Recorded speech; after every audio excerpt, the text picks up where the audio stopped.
اور کسی کے برائی میں گناہ میں مبتلا ہونے کا ذریعہ نہیں بننا ہے۔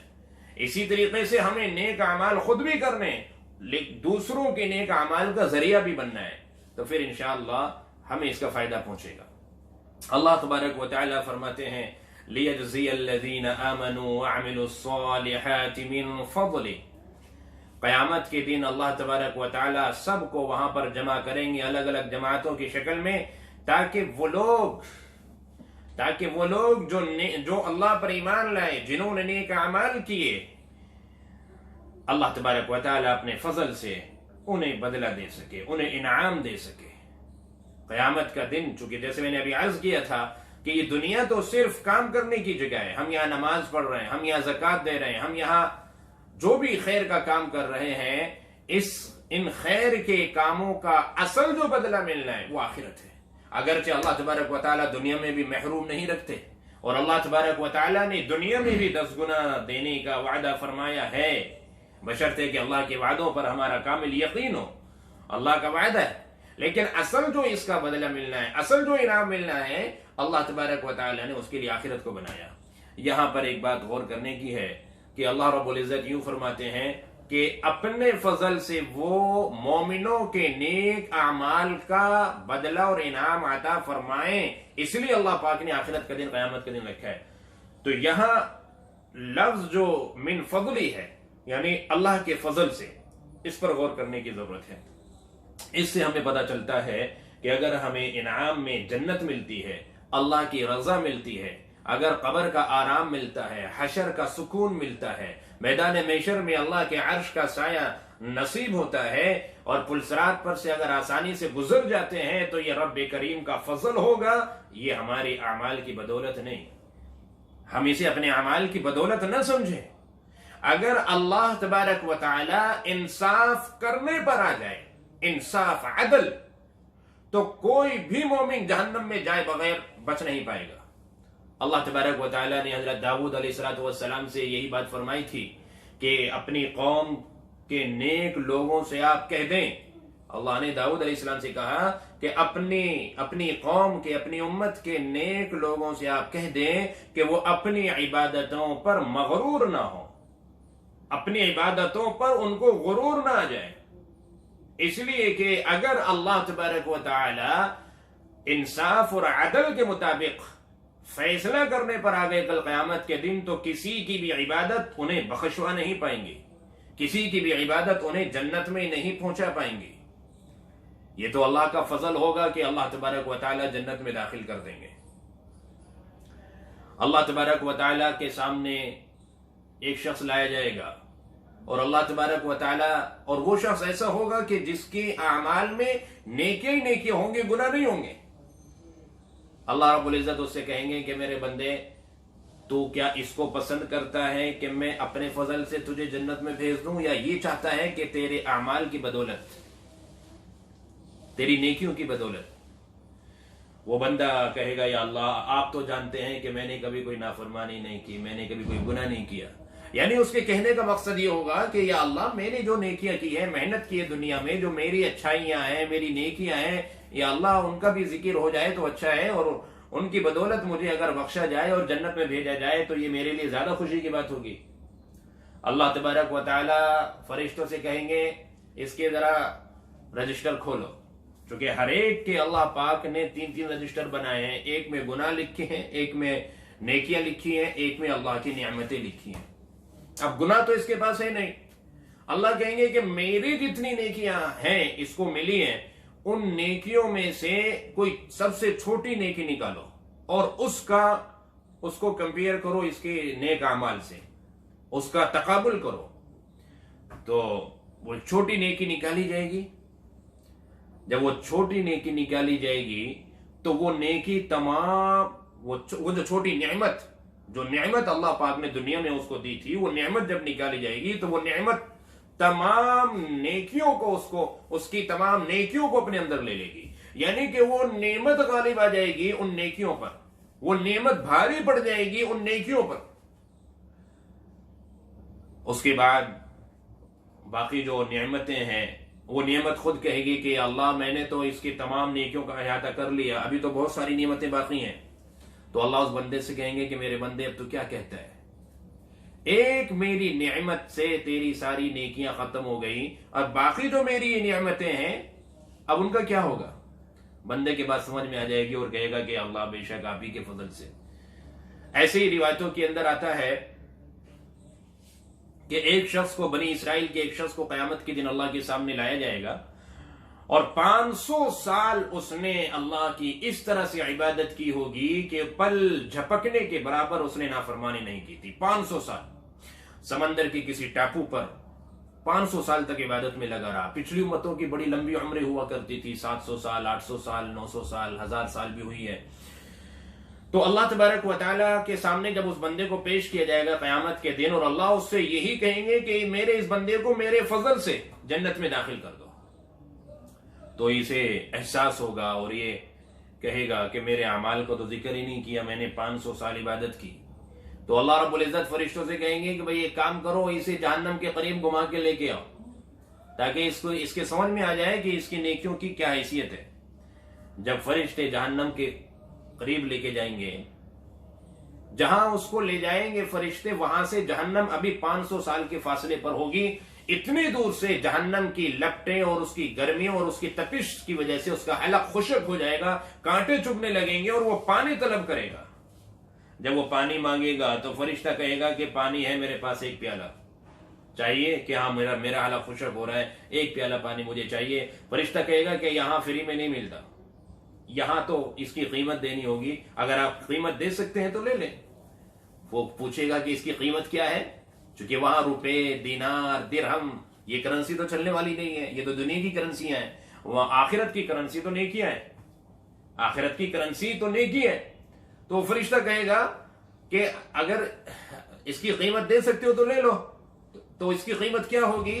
فرشتہ کہے گا اس کی قیمت ہے 500 سال کی عبادت، اگر تیرے پاس ہے تو وہ عبادت مجھے دے دے، ایک پیالہ پانی لے دے. اب اس کی جان ایسی لب تک آ چکی ہوگی اور اتنا وہ پریشان ہو چکا ہوگا اس پیاس کی شدت میں کہ وہ تیار ہو جائے گا. وہ کہے گا کہ ٹھیک ہے میرے پاس 500 سال کی عبادت ہے، آپ یہ لے لیجئے اور مجھے ایک پیالہ پانی دے دیجئے. وہ ایک پیالہ پانی لے لے گا، ٹھنڈا پانی، اس کو پی لے گا. پھر اللہ رب العزت کہیں گے بھائی اس کو میرے سامنے لاؤ. جب اللہ کے سامنے پیش کیا جائے گا تو اللہ کہیں گے ہاں بھائی 500 سال کی عبادت کہاں چلی گئی تمہاری، جس پر تمہیں بڑا غرور تھا اور تم یہ سمجھ رہے تھے کہ جنت میں جاتے وقت اپنے فضل سے جنت میں بھیج رہے ہیں اللہ، اور 500 سال کی عبادت کا ذکر نہیں ہو رہا ہے. تو وہ 500 سال کی عبادت گئی کہاں؟ ایک پیالے پانی میں چلی گئی. یہ تو ایک پیالے پانی میں تمہاری 500 سال کی عبادت چلی گئی، اور میں نے 500 سال جو تمہیں دنیا میں میٹھا پانی پلایا، اب اس کا حساب کون دے گا؟ بھئی یہاں ایک پیالہ پانی پیاس بجھانے کے لیے تم نے لیا اور 500 سال کی عبادت اس میں بہ گئی.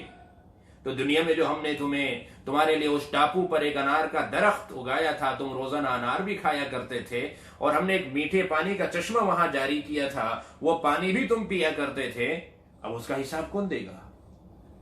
تو وہ کہے گا، وہ عاجز ہو جائے گا اور بات اس کے سمجھ میں آ جائے گی. وہ کہے گا بے شک یا اللہ آپ اپنے فضل سے ہی جنت میں بھیج سکتے ہیں، ہماری کوئی حیثیت نہیں ہے. تو اس لیے اللہ فرما رہے ہیں کہ لِيَجْزِيَ الَّذِينَ آمَنُوا وَعَمِلُوا الصَّالِحَاتِ مِنْ فَضْلِهِ، تاکہ اللہ ایمان والوں کو اور نیک اعمال کرنے والوں کو اپنے فضل سے ان کو بدلہ دے اور جنت میں داخل کر دے. یہاں سوال یہ پیدا ہوتا ہے کہ جب اللہ کے فضل سے ہی سب کچھ ہونا ہے تو پھر یہاں نیکیاں کرنے کا فائدہ کیا ہوا؟ یہاں نیکیاں کرنے کا بھئی فائدہ کیا ہوا؟ دراصل اللہ تبارک و تعالیٰ کا فضل کیوں ہوگا، کن پر ہوگا؟ جن سے اللہ کو محبت ہوگی. یہ اللہ کی محبت کا تقاضا ہے کہ اللہ ان پر اپنا فضل فرمائے، اپنا کرم فرمائے. یہ اس کی محبت کا تقاضا ہے، اس کی محبت کا تقاضا ہے. اور اللہ پاک محبت کس سے کرتے ہیں؟ دنیا میں اللہ رب العزت نے اس کا اعلان کر دیا کہ قل ان کنتم تحبون اللہ فاتبعونی یحببکم اللہ. اے محمد صلی اللہ علیہ وسلم آپ ان سے کہہ دیجئے اگر تم اللہ سے محبت کرتے ہو تو تم میرا اتباع کرو، یعنی نبی کا اتباع کرو، سنت کے مطابق زندگی گزارو، شریعت کے مطابق زندگی گزارو، ایمان اور اسلام پر زندگی گزارو، ایمانداری کے ساتھ زندگی گزارو، پرہیزگاری کے ساتھ زندگی گزارو۔ اگر تم نے اس طرح زندگی گزار لی اور اللہ کے نبی صلی اللہ علیہ وسلم کا مکمل اتباع اگر آپ نے دنیا میں کر لیا تو یحببکم اللہ، اللہ تم سے محبت کرنے لگے گا، جس کا تقاضا یہ ہوگا کہ کل قیامت کے دن اللہ تبارک و تعالی اپنا فضل فرمائیں گے اور جنت میں داخل فرما دیں گے۔ تو اللہ کا فضل یہ ہمیں ملے گا کیسے؟ جب اللہ کی ہم سے محبت ہوگی، اور اللہ کو محبت ہم سے بھائی کس بات پر ہوگی؟ ایمان لانے پر ہوگی، نیک اعمال کرنے پر ہوگی، گناہ کرنے پر نہیں ہوگی، کیونکہ اس کے تعلق سے تو اللہ فرما رہے ہیں کہ انہ لا یحب الکافرین، انکار کرنے والوں سے اللہ محبت نہیں کرتے، منکرین سے اللہ محبت نہیں کرتے۔ جو اللہ کا انکار کرتے ہیں، اللہ کے نبیوں کا انکار کرتے ہیں، جو قیامت کے دن کا انکار کرتے ہیں، جو آخرت کا انکار کرتے ہیں، جو اللہ کی کتابوں کا انکار کرتے ہیں، اللہ ان سے محبت نہیں کرتے۔ جو اللہ کی نافرمانی میں اور گناہوں کے اندر زندگی گزارتے ہیں، اللہ ان سے محبت نہیں کرتے۔ اللہ محبت ان سے کرتے ہیں جو اللہ پر ایمان لاتے ہیں، جو نیک اعمال کرتے ہیں، اور جن سے اللہ کو محبت ہوگی ان پر اللہ کا فضل بھی ہوگا۔ دوسری بات یہ ہے بھائی، ابتدائی مرحلہ تو ہوگا کہ اللہ اپنے فضل سے جنت میں داخل فرمائیں گے، لیکن جنت میں داخل ہو جانے کے بعد جنت کے جو اللہ پاک نے لامحدود درجات بنائے ہیں، سینکڑوں اللہ پاک نے ہزاروں جو جنت کے درجات بنائے ہیں، ان درجات کی بلندی جو ملے گی وہ اعمال کی بدولت ملے گی۔ جنت میں ابتدائی مرحلے میں، شروعات میں داخلہ اللہ کے فضل سے ہوگا، لیکن جنت میں جانے کے بعد اب کس کو کون سی جنت ملنی ہے یہ ہوگا اعمال کی بنیاد پر۔ تو اس لیے اعمال میں کمی نہیں ہونی چاہیے۔ جنتی جب جنت میں جائے گا، روایتوں میں آتا ہے کہ وہ شروع میں بہت ہی حسرت اور افسوس کرے گا، حالانکہ جنت افسوس کرنے کی جگہ نہیں ہے، لیکن ابتدا میں شروع میں اس کو بڑا افسوس ہوگا، اور جب وہ اپنے سے اوپر والوں کو دیکھے گا کہ ہم سے زیادہ نعمتوں میں جو لوگ اور اچھی جنت کے اندر ہیں، تو وہ تمنا کرے گا کاش میں اور محنت کرتا، اور زیادہ نیک اعمال کرتا، اور زیادہ نیکیاں کماتا، تو پھر میں بھی اس درجے پر ہوتا، اور میں بھی اتنی عیش اور آرام کے اندر ہوتا اور اچھی جنت میں ہوتا۔ سب سے جو بلند اور سب سے بہترین جو جگہ ہے جنت کی وہ جنت الفردوس ہے، جس کا ذکر احادیث کے اندر آتا ہے۔ تو بھئی ہمیں نیک اعمال سے نہیں بیٹھنا ہے یہ سوچ کر کے جب اللہ کا فضل ہی ہونا ہے تو پھر ہم کیوں؟ بھئی اللہ کا فضل تو اسی بندے پر ہوگا جس سے اللہ محبت کریں گے، اور اللہ محبت اس سے کریں گے جو اللہ پر ایمان لایا ہوگا، جس نے نیک اعمال کیے ہوں گے۔ اور ایک روایت میں آتا ہے کہ اللہ تبارک و تعالی دنیا میں نیک اعمال کی توفیق انہی لوگوں کو اللہ دیتے ہیں جن کو اللہ رب العزت قیامت کے دن اپنے فضل سے جنت میں داخل کرنا چاہیں گے۔ تو کسی کو بھی اپنے اعمال پر غرور نہیں کرنا چاہیے، اور کسی کو بھی اپنے اعمال کو کافی نہیں سمجھنا چاہیے۔ کبھی یہ ذہن میں، دل میں یہ خیال نہیں آنا چاہیے کہ میں تو بہت نیکیاں کر چکا، بہت نیک اعمال کر چکا۔ ہمارا حال تو یہ ہے کہ اگر کچھ روز پابندی سے ہم نماز کا اہتمام کر لیں اور تلاوت اور ذکر کا اہتمام کر لیں، ہم سمجھتے ہیں کہ مجھ سے بڑا فرشتہ کوئی نہیں ہے، اور ہم یہ سمجھتے ہیں کہ میں جو کہوں اب تو رب کو میری ساری باتیں مان لینی چاہیے، جبکہ ہماری عبادتیں اللہ کی نعمتوں کے مقابلے میں کچھ حیثیت نہیں رکھتی ہیں۔ ہمیشہ ہمیں اس چیز کا احساس رہنا چاہیے، اور زیادہ سے زیادہ اللہ کی عبادت کے اندر لگے رہنا چاہیے۔ اللہ تبارک و تعالی ہم سب کو صحیح سمجھ عطا فرمائے، عمل کی توفیق عطا فرمائے۔ السلام علیکم۔